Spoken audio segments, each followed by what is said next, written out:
Dear Sri B. Venkateswarlu, Vasavi Charitable Trust wishes you a very happy birthday. Many happy returns of the day. We pray the Almighty for a healthy, prosperous, and long life to you. May Vasavi Mata shower her choicest blessings on you and on all your family members.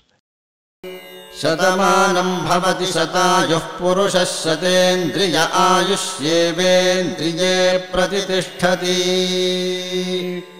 शतमानं भवति शतमानकं शतमानं भवति शतायुः शतायुर्भवति शतमानकं शतमानं भवति शतायुः शतमानमिति शतमानम् भवति शतायुः शतायुर्भवति शतायुः पुरुषः शतायुर्भवति शतायुः पुरुषः शतायुः पुरुषः शतायुः पुरुषः शतेन्द्रियः पुरुषः शतायुः पुरुषः शतेन्द्रियः शतायुः